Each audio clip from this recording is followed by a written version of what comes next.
Bora fechar o vídeo para falar sobre Memphis Depay. Como foi a reunião entre o Corinthians e o atacante holandês nessa quinta-feira, dia seguinte à sua ausência no treino sem justificativa. Pois bem, o Memphis se apresentou antes do horário do treino, que era de 9h30, para pedir desculpa aos jogadores. Depois se reuniu com o presidente Osmar Stabile e com o Fabinho Soldado, o diretor executivo de futebol.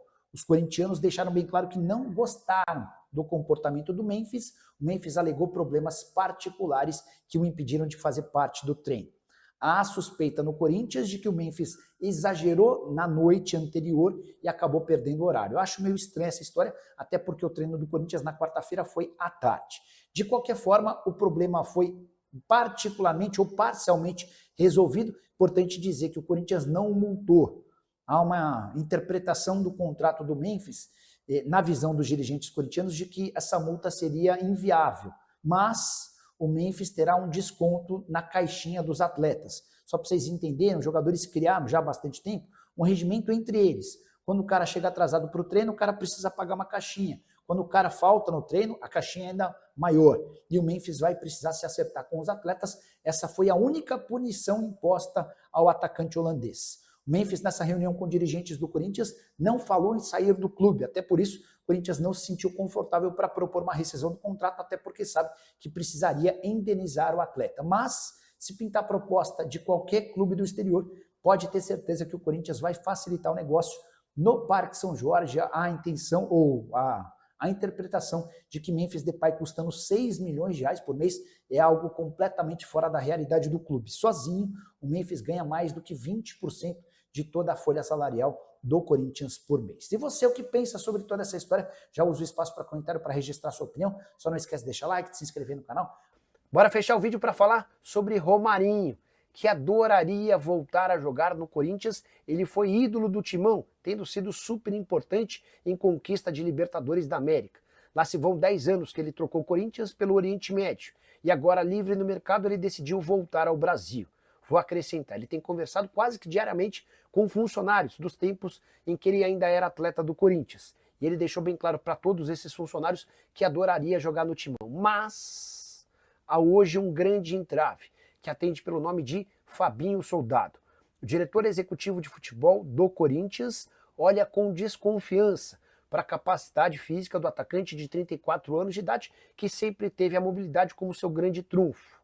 Importante lembrar também que o Fabinho, sempre que perguntado, adota o discurso de que é contrário ao retorno de jogadores que já fizeram sucesso com a camisa do Corinthians para o próprio Timão. Ele acha que são raros os casos de jogadores que se destacaram e que conseguem, num retorno, repetirem o mesmo desempenho, o mesmo nível de atuação. Então, hoje, dá para dizer que o Romarinho está distante do Corinthians e isso passa muito pela postura do diretor executivo de futebol alvinegro. Com um detalhe importante, o Corinthians busca até em caráter de urgência um atacante de lado de campo. E para fechar com o Corinthians, o Romarinho toparia baixar bem sua pedida. Nos tempos de Arábia, ele ganhava salários estratosféricos, isso está completamente fora da realidade. Só para completar, ainda sobre a dúvida que para em relação à condição do Romarinho. Nos 10 anos de Oriente Médio, foram 394 jogos, 201 gols e 57 assistências. Na última temporada, 21 partidas, 11 gols e 5 assistências. Acho que vale o risco, mas gostaria de saber a sua opinião. Use espaço para comentário e registre o que você pensa, beleza? Preciso te contar agora sobre uma cavada internacional no Corinthians. Você deve ter visto aqui no vídeo que Juan Quintero, meio atacante colombiano de 32 anos de idade, está de saída do América de Cali.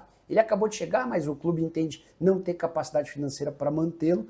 A expectativa era maior do que de fato aconteceu. Em 21 jogos, apenas 3 gols marcados, e diante desse cenário, o América procura interessados na contratação do atleta. E aqui que vem a notícia curiosa: o Juan Quintero, aquele baixinho que já fez bons jogos com a camisa do Racing diante do Corinthians, passou a seguir nas redes sociais o filho do Dorival Júnior, o Lucas Silvestre, que tem papel importante na comissão técnica do pai. Ele costuma dar pitacos, participar até de sugestões de algumas negociações, e o Quintero passou a seguir o Lucas Silvestre. A partir daí, dá para imaginar que possa existir alguma chance de negociação. Eu não boto fé, até porque o Quintero me parece ser um Igor Coronado piorado. Jogador com características parecidas, baixinho, mais para fora de forma do que alguém em forma, que tem muita qualidade com a bola nos pés, mas pouquíssima entrega sem bola. O Corinthians acaba de conseguir se livrar do Coronado ao custo de 2 milhões de reais e vai se meter numa outra confusão contratando um meia com essa característica. Não me parece ser algo muito inteligente. Cheguei a consultar na manhã desse domingo um dirigente importante do Corinthians para saber se existia alguma tratativa. Essa pessoa afirmou que nunca havia ouvido falar sobre Quinteiro no Timão. Atleta que passou, por exemplo, por Atlético Nacional da Colômbia, River Plate, Shenzhen da China, passou também pelo Medellín, pelo Rennes, pelo Porto, enfim, carreira bastante longa, mas ele não consegue se fixar e ficar, por exemplo, mais de 2 anos no mesmo time. Você gostaria de Quinteiro no Timão? Já use o espaço para comentário e registra a sua opinião, beleza? Quero fechar o vídeo para falar sobre o Corinthians, que atrasou salários mais uma vez. Mas é importante destacar que eu não estou falando de direitos de imagem, e sim de salários em carteira. Em geral, o jogador de futebol no Brasil recebe uma parte em carteira. Esse é o salário mais importante, pode resultar em uma série de problemas em caso de atraso, além de direitos de imagem. Com 3 meses de direitos de imagem, o atleta pode recorrer à justiça para pedir a quebra do contrato. O Corinthians tem enfrentado, por conta do fluxo de caixa, inúmeros problemas com o pagamento dos direitos de imagem. Premiações também estão atrasadas, mas os salários em carteira são quase que rigorosamente pagos em dia. Essa foi só a segunda vez na temporada que o Corinthians atrasa o pagamento dos salários em carteira, a primeira no mês de janeiro. Venceu o prazo do pagamento do salário em carteira do mês de junho, nessa segunda-feira, o 5º dia útil do mês. Até a tarde dessa terça-feira, os jogadores ainda não haviam recebido a grana. O presidente Osmar Stabile está tentando adiantar recursos para pagar primeiro os funcionários, cujos salários são menores e por conta disso tem mais dificuldades para pagamento das contas. Depois o Corinthians promete acertar a quitação com os seus jogadores. A ideia é que até o fim da semana tudo isso esteja resolvido. Só para completar, importante destacar também que o Corinthians deve nesse momento direitos de imagem do mês passado, prêmios do Campeonato Paulista, além de pagamentos a fornecedores. Se você o que achou do vídeo, não esquece de deixar like, de se inscrever no canal.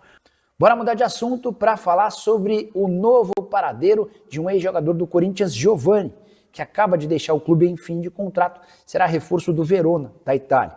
Time que terminou na 14ª colocação na última edição do campeonato italiano, 6 pontos de vantagem em relação ao terceiro e último time rebaixado por lá. Importante retomar a história do Giovani. Ele havia sido contratado do Capivariano por 3 milhões de reais para terminar a formação na base e depois ser promovido ao time principal. Até deixou boa impressão nas categorias menores do Corinthians, mas no time principal nunca conseguiu decolar. Ainda assim, desde a temporada passada, o Corinthians discute a renovação de contrato e o Giovani sempre criando empecilhos e pedindo muito dinheiro. A partir do momento que o Corinthians percebeu que não conseguiria renovar, encostou o Giovani e o perdeu de graça, desperdício de 3 milhões de reais. Giovani, que na atual temporada disputou apenas 2 jogos, temporada passada de 21 jogos e 2 gols. Importante, o Corinthians não recebe absolutamente nada com a transferência do atleta para o Verona. Preciso falar agora sobre o Corinthians, que recusou a possibilidade de venda do meio-campista Christian, que é filho do Christian Baroni, você vai lembrar dele. Volante que fez história com a camisa do Timão e ficou marcado especialmente depois de um gol contra o São Paulo, em que ele faz um gesto obsceno muito comemorado por torcedores alvinegros. O filho dele também se chama Christian, tem 16 anos de idade, atua como meia e já é titular do Sub-17. Na semana passada, uma equipe belga que não teve seu nome revelado apresentou uma carta de intenções para contratar o Christian. A ideia era fechar o negócio agora para levar o atleta quando ele completasse 18 anos. O Corinthians fez questão de descartar qualquer tipo de negociação porque entende que não há motivo para liberar ou vender o atleta nesse momento. Christian, de 16 anos, completa 17 agora no mês de agosto, é muito bem avaliado internamente. 15 jogos na atual temporada, 3 gols, ainda não deu assistências, mas é importante destacar que, apesar da recusa a esse assédio belga, a impressão que se tem das pessoas próximas ao Christian é de que ele merece um pouquinho mais de reconhecimento da parte alvinegra. E a gente pode falar em contrato, em salário e outros mecanismos. Não há muito zelo, nem muito cuidado com essa condição ou questão envolvendo o atleta. Só para completar, em relação ao Timão, também queria destacar Vitor Sá, atacante que já jogou no Botafogo. Ele foi oferecido ao time principal do Corinthians, ponta de 31 anos de idade, pertence ao Krasnodar, foi inclusive titular ao longo da campanha que valeu o título do Campeonato Russo para o Krasnodar.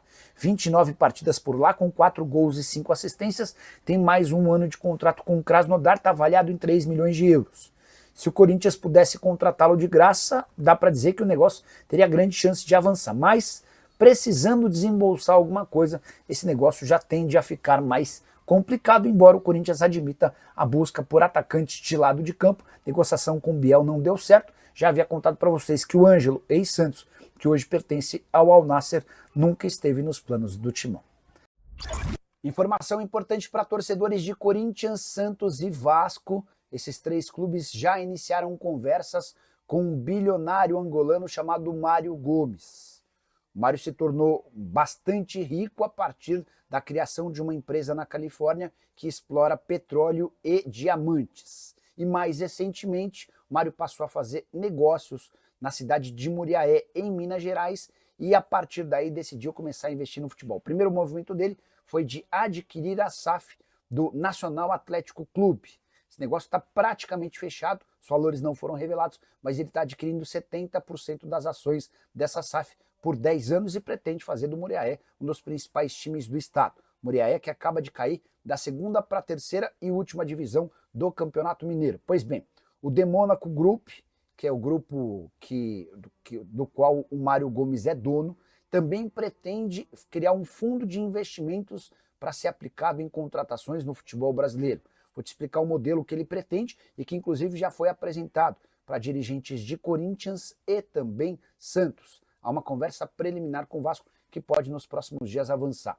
Esse fundo de investimentos pretende ser utilizado na aquisição de jogadores que estejam despontando. Não necessariamente esses caras precisam ser contratados pelo Muriaé. Alguns dos direitos econômicos podem até ser repassados ao clube de Minas Gerais, mas a ideia é que esses atletas sejam utilizados em algum clube com quem Mário Gomes tenha parceria. Repare que não tem nada a ver com a SAF, e sim com um outro movimento. A SAF é exclusiva do Muriaé, mas ele também está disposto a auxiliar, a se tornar meio que um investidor em algum clube grande do futebol brasileiro, e hoje as 3 maiores possibilidades são de Corinthians, Vasco e Santos. Surge um menino muito bom no interior de São Paulo. O Corinthians, o Santos ou o Vasco não tem dinheiro para contratar. Esse cara aporta o dinheiro, fica com um percentual de uma venda futura importante. Esse jogador é colocado em um desses 3 clubes com os quais o Mário pretende estabelecer parceria e depois, quando for vendido, o Mário fatura em cima do lucro dessa negociação. Importante contar que quem o apresentou ao Santos foi o Orlando Rolo, que já foi presidente do Peixe. Mário Gomes também pretende criar um clube, uma rede de clubes pelo mundo, basicamente o que faz John Textor, entre outros. Inclusive, o empresário angolano já tem negociações para aquisição de um time na Espanha e outro na Itália, conforme forem surgindo novidades. Vou contando para vocês. Combinado? Quero falar agora sobre Sérgio Ramos, o zagueiro espanhol que pertence ao Monterrey, inclusive está disputando a Copa do Mundo de Clubes e esteve bem perto de virar reforço do Corinthians. Pelo menos foi o que garantiu Vinícius Casconi, ex-diretor jurídico do Timão. E ele fala como alguém que participou das tratativas com o zagueiro espanhol antes do acordo com o Monterrey. Abre aspas para o Casconi, o Sérgio Ramos já tinha sinalizado que queria vir jogar no Corinthians. Só que, na proposta financeira, nós não conseguimos os parceiros de fora para fechar esse negócio. O irmão dele sinalizou positivamente para o acordo com o Corinthians. Ele pediu bastante dinheiro, é verdade, mas tínhamos buscado alguns parceiros comerciais. Só que 2 desses parceiros que já tinham adiantado que topariam acabaram recuando. E aí, diante disso, faltou dinheiro para que o negócio fosse fechado. A pedida do zagueiro espanhol era de mais ou menos 4 milhões de reais. Ou seja, o Corinthians teria 2 atletas europeus ganhando na faixa dos 4 milhões. Isso só seria possível se o Corinthians tivesse enorme ajuda de parceiros, o que não aconteceu. E aí, faz falta? Caberia no Corinthians? Pelo que você tem assistido na Copa do Mundo de Clubes, Sérgio Ramos ainda dá caldo? Já usa o espaço para comentário e registra a sua opinião, beleza? Fala pessoal, estamos aí com atualizações importantes do Corinthians. Se inscreva e ative o sininho para receber mais atualizações do Timão. Deixe seu like, que é muito importante para o crescimento do canal. Utilize o espaço aqui embaixo para registrar sua opinião. Ficamos por aqui com mais esse giro de notícias. Um abraço e até o próximo vídeo.